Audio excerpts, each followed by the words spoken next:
नमस्कार आदरणीय अध्यापक साथियों, प्रिय अभिभावकों व प्यारे बच्चों। ये वीडियो उस सीरीज़ का हिस्सा रहेगी जिसमें हम हिमाचल प्रदेश स्वर्ण जयंती मिडिल मेरिट स्कॉलरशिप की तैयारी करेंगे। इसमें इस वीडियो के माध्यम से हम ईवीएस के जो प्रश्न आपके सिलेबस पर आधारित रहेंगे उनको ढूंढने का प्रयास करेंगे। वे कौन कौन से प्रश्न हैं। तो कक्षावार हम चलेंगे। पहले हमने तीसरी कक्षा ली है, उसके बाद चौथी लेंगे और फिर पाँचवीं लेंगे। तीसरी कक्षा के पहले पाठ की बारी है। तो इसमें आप देख सकते हैं पहले पाठ में सबसे पहले तो ये चित्र महत्वपूर्ण है। इस चित्र के नीचे ये प्रश्न पूछा गया है कि इस चित्र में कौन कौन से जो पक्षी है, जानवर हैं, वो आपको दिखाई दे रहे हैं। यहाँ ये बात ध्यान में रखने वाली है कि यहाँ पर जानवर शब्द का जो इस्तेमाल है वो चारों प्रकार के जानवरों के लिए किया गया है: जलचर, थलचर, नभचर और उभयचर। तो मैं आपको बता दूं, जलचर यानी जो जल में रहते हैं, जैसा कि अगले चित्र में आप देख सकते हैं, मेंढक, मछली, कछुआ इत्यादि। इस प्रकार से थलचर वे जीव जो जमीन पर चलते हैं, जैसे बकरी आ गई, गाय आ गया, बंदर आ गया, है ना, इस प्रकार के। जलचर थलचर के बाद नभचर में वे आएंगे जो आपको इस तस्वीर में भी दिख रहे होंगे। कबूतर है, कोयल है, मैना है, चिड़िया है, तितली है, क्योंकि ये आसमान में या आकाश में उड़ते हैं, नभ में उड़ते हैं। और उसके बाद जो आएंगे वो होंगे उभयचर, जैसे कछुआ है या मेंढक है। ये दोनों जगह रह सकता है, यानी ये ज़मीन पर भी चल सकता है और ये पानी में भी रह सकता है। बतख जो है वो उड़ भी सकती है कुछ हद तक, है ना, ज़मीन पर भी चल पड़ती है और पानी पर भी। तो ये उभयचर जानवर वे होंगे जो सभी जगह पर रह सकते हैं। तो ये चीज़ आपको पता होनी चाहिए, आपके पेपर में आ सकता है। इसके बाद अगला रहेगा वे जीव जो उड़ते हैं। अब इसमें आपको लॉजिक जो मेंटल एबिलिटी है उसमें भी इसमें से प्रश्न पूछे जा सकते हैं। जैसे चार दिए गए होंगे, चार में से तीन उड़ने वाले होंगे और एक रेंगने वाला, तो आपको रेंगने वाले को टिक करना होगा। हो सकता है आपको तीन चलने वाले दिए जाएं, एक जो है वो उड़ने वाला दिया जाए, तो आपने उसको टिक करना है। यानी आपको अंतर पता होना चाहिए कि कौन से जानवर जो है वो उड़ते हैं, कौन से रेंगते हैं, चलते हैं, कौन से फुदकते हैं, पंखों वाले कौन से हैं, पैरों वाले कौन से हैं और पूंछ वाले कौन से हैं। ये बहुत महत्वपूर्ण वर्गीकरण यहाँ पर दिया गया है। इसके बाद वे पशु जो आपके घर में रहते हैं और जो घर में नहीं रहते। जो घर में रहते हैं वो पालतू आ गए, जो घर में नहीं रहते वो जंगली आ गए। तो ये भी एक महत्वपूर्ण प्रश्न है जो कि आपको पूछा जा सकता है। इसके बाद है मैं कौन हूँ। ये पहेली बहुत महत्वपूर्ण है। जैसे हो सकता है आपसे पूछा जाए ऐसे जानवर का नाम बताइए जो मतलब ये देखिए, जैसे यहाँ पर दिखाया गया, उछल कूद करता रहता है ना, इंसान का पूर्वज भी है, वो बंदर है। यानी इंसान जो है वो बंदर के विकसित रूप को कहा जाता है। इसके बाद ऐसे जानवर का नाम जो दीवारों पर जाले बनाता है और उसमें कीड़ों को फंसा लेता है, तो वो जानवर कौन सा है, या वो कीट कौन सा है? वो है मकड़ी।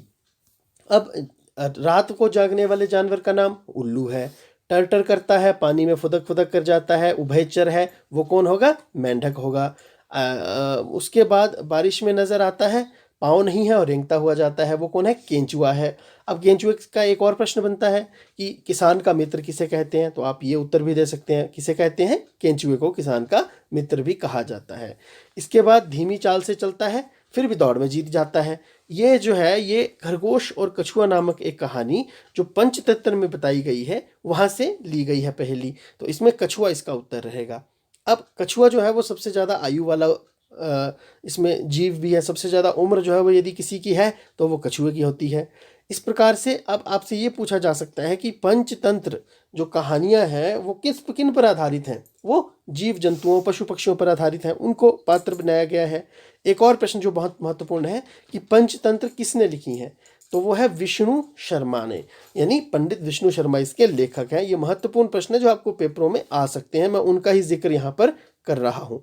इसके बाद अगला आपके सामने जो महत्वपूर्ण प्रश्न होगा वो यहाँ पर पूछा जा सकता है कि आप आसपास कौन कौन से जानवर हैं जो कि डालियों पर बैठे हैं, पत्तों पर, तने पर। ये उतना महत्वपूर्ण नहीं भी हो सकता, आपको ना भी आए, बड़ा छोटा ये भी नहीं आ सकता है आपको। तो इस पाठ की अगर बात करें तो लगभग सारे प्रश्न जो हैं वो हो चुके हैं। एक ये प्रश्न आ भी सकता है, नहीं भी आ सकता है, इसको आप ध्यान में रख लें। वैसे भी सामान्य ज्ञान का है। जिगसॉ किसे कहते हैं? जिगसॉ यानी एक चित्र को अलग अलग टुकड़ों में काट दिया जाता है और उसको फिर मिक्स करके रख दिया जाता है, और आपको उस पहेली को मतलब उन टुकड़ों को सही क्रम में लगा करके पूरे चित्र को फिर से बनाना होता है, इसे जिगसॉ कहते हैं। तो हो सकता है आपसे पूछ भी लेंगे, तो ये भी आपको पता होना चाहिए। तो आइए आगे बढ़ते हैं दूसरे पार्ट की ओर। बच्चों, ये वीडियो 10 मिनट से ज़्यादा लंबी मैं नहीं बनाऊंगा, ताकि आप वीडियो को देख भी सकें। एक वीडियो में जितने ज़्यादा पार्ट हो सकेंगे उतने कवर करने का प्रयास करेंगे। और यदि आप चाहते हैं कि मैं वीडियोस बनाता रहूं, तो आप इसे अपने दोस्तों के साथ भी ज़रूर शेयर करें, ताकि मुझे भी जो है वो मोटिवेशन मिले और मैं वीडियोस को बनाता रहूं। अध्यापकों से भी मेरा यह विशेष रूप से आग्रह रहेगा। देखिए, पौधों की परिपाठ। अब इसमें मुख्य रूप से जो है वो एक खेल का जिक्र किया गया है, जिसमें एक व्यक्ति जो है, एक बच्चा जो है पौधों की परी बन जाता है और वो कुछ भी करने के लिए कहता है और वो उन्हें करना पड़ता है। जैसे इसमें कहते हैं कि भाई एक कहता है कि भाई पौधे को छू लो, तो देखो आम की क्यारी में लगे एक बच्चा जो है वो गेंद के पौधे को छू लेता है, एक चमेली की बेल को छू लेता है। अब इसमें सामान्य ज्ञान के प्रश्न क्या है कि गेंदे का क्या होता है, पौधा, और चमेली की बेल होती है। ठीक है, मेहंदी का ना पौधा होता है ना बेल, मेहंदी की झाड़ी होती है। और नीम का क्या होता है, पेड़। तो ये एक बहुत महत्वपूर्ण चीज़ है जो आपको यहाँ पर देखने को मिलती है कि पौधा क्या है, आपकी ये बेल क्या है, और साथ ही साथ आपका झाड़ी और पेड़ क्या है। तो ये आपको पता यहाँ पर चल सकता है। और यही आपसे पूछा जा सकता है कि नीम क्या है, तो आप इसके विकल्प वहाँ पर आ जाएंगे, झाड़ी है, बेल है या पौधा है, तो आपने क्या बताना है, नीम पेड़ है। और इसी प्रकार से अन्य फूलों के बारे में भी आपसे पूछा जा सकता है, ये आपको पता होना चाहिए। इसके साथ ही आपको ये पता होना चाहिए कि पौधों के हिस्से कौन कौन से हैं, है ना।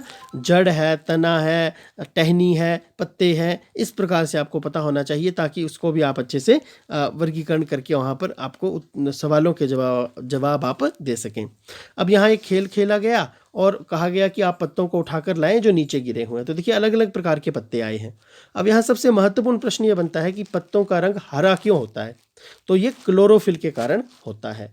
ठीक है, फिर दूसरा प्रश्न ये आ सकता है कि क्या सभी पत्ते हरे रंग के होते हैं, तो इसका जवाब होगा नहीं, सभी पत्ते हरे रंग के नहीं होते। पत्ते अलग अलग रंग, अलग अलग आकार और अलग अलग गुण व विशेषताओं को लिए हुए होते हैं।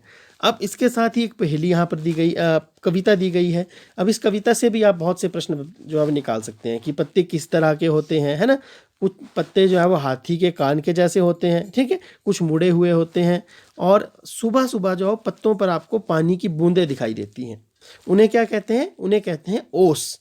और वो आपसे पूछा जा सकता है कि ओस जो है वो कहाँ पर दिखाई देती है, क्या वो जड़ पे दिखाई देती है, तने पे दिखाई देती है, टहनी पे, या फिर वो पत्तों पर दिखाई देती है। तो ये बहुत महत्वपूर्ण प्रश्न आपके लिए रहेगा। इसके साथ ही एक प्रश्न आपसे और यहाँ पर पूछा जा सकता है कि जो पत्ते हैं क्या वो मतलब कि जब वो हिलते हैं तो वो क्यों हिलते हैं, क्या उनमें जान है, क्या वो जिंदा है इसलिए हिलते हैं। तो इसका उत्तर ये होगा कि वो हवा के सहारे हिलते हैं। जब हवा चलती है तो पत्ते भी हिलते हैं। एक ये भी प्रश्न आपसे पूछा जा सकता है कि पत्ते कविता जो कि आपकी पुस्तक में दी गई है वो किसने लिखी है, तो इसका जवाब रहेगा विजेंद्र पाल सिसोदिया ने। आगे चलते हैं और आगे देखते हैं कि कविता के, अब देखिए ये जो पत्ते दिखाए गए हैं इनसे ये देखिए सुंदर सुंदर चित्र बनाए गए हैं पत्तों के माध्यम से। अब ये जो चित्र बनाए गए हैं इन चित्रों पर आधारित एक बहुत अच्छा प्रश्न है कि ये इस तरीके की जो मतलब सूखे पत्तों से बढ़िया चित्र बनाने की जो कलाकारी है वो उसमें प्रसिद्ध कलाकार कौन है, तो वो है, देखिए नीचे दिया गया है, विष्णु चिंचालकर, और ये इंदौर मध्य प्रदेश के रहने वाले हैं। ठीक है, तो मध्य प्रदेश की राजधानी भी आपको पता होनी चाहिए। ठीक है, मध्य प्रदेश की राजधानी भी याद कर लें। इसके साथ ही आगे आएगा, तो जैसा कि आपने देखा ये मशहूर कलाकार विष्णु चिंचालकर जी जो हैं वो इंदौर से हैं। तो मैंने आपसे अभी बोला कि मध्य प्रदेश की राजधानी, तो वो भोपाल है, ये भी आपको पता होना चाहिए।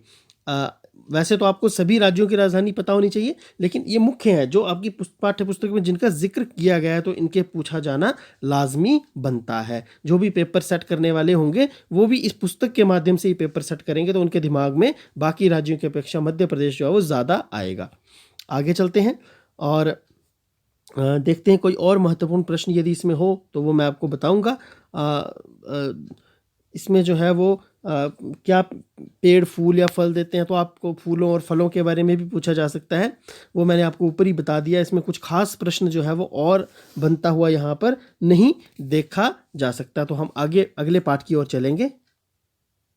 लेकिन ये वीडियो 10 मिनट से लंबा हो रहा है, इसीलिए मैं 2 पाठों पर ही जो है वो इस वीडियो को रोक रहा हूँ। अगली वीडियो में हम अगले पाठों की ओर आगे बढ़ेंगे। तब तक के लिए नमस्कार।